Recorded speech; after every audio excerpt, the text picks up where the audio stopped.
In the endless expanse of southern Peru, the desert hides a secret. Not underground, not in caves, but carved into the earth. For the skies to see, giant shapes, massive creatures, perfect lines stretching across miles of dry plains. Welcome to the Nazca Lines, mysterious, monumental, and utterly unlike anything else on Earth. First spotted from above in the 1920s, these geoglyphs have fascinated and baffled the world for over a century. Some measure hundreds of meters. A hummingbird the size of a football field, a spider with legs like runways, a monkey with a spiral tail. But here's the question. How could an ancient civilization with no access to flight have created shapes only visible from the sky? Who made them? Why? And how did they last for over 1,500 years, untouched by time, wind, and sand? Let's go back. The Nazca people thrived here between 200 BCE and 600 CE. Using nothing but wooden stakes and string, they etched more than 800 lines and figures into the hard desert crust. They scraped away the dark, oxidized top layer of rock to reveal the pale clay beneath, creating sharp contrast. That's it. No bulldozers, no GPS, no drones, just mathematics, ritual, and belief. But belief in what?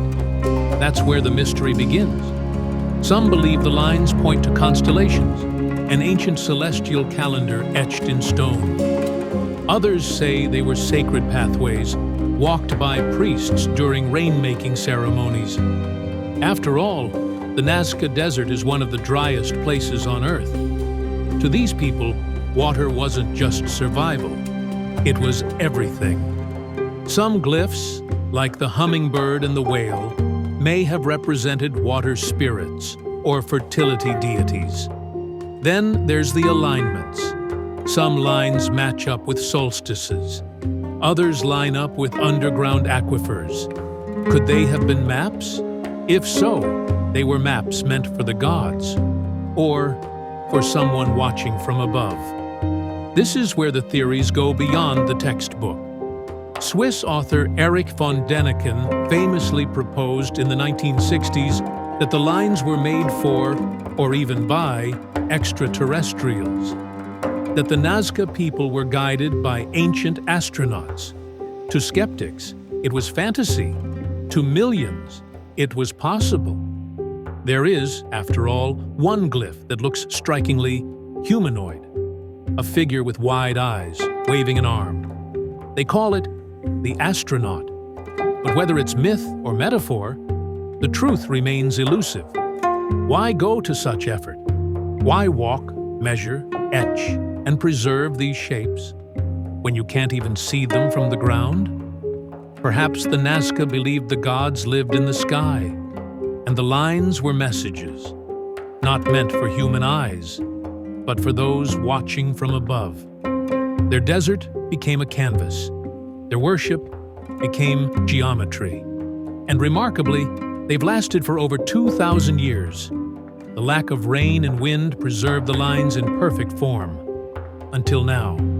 Today, the lines face threats, urban expansion, illegal mining, and even careless tourism. In 2018, a truck drove across part of the site, leaving deep tire marks through history.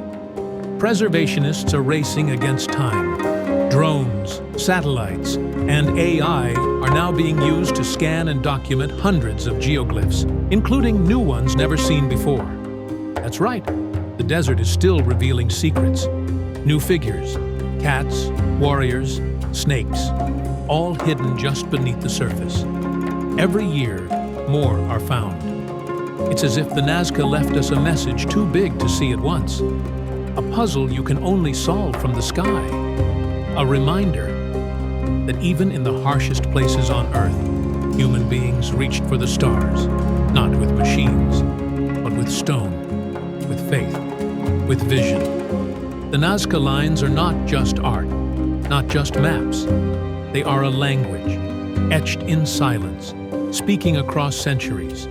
They ask us to look up, to think bigger, to remember that the greatest monuments weren't always built to be seen, but to be understood, and maybe to be found.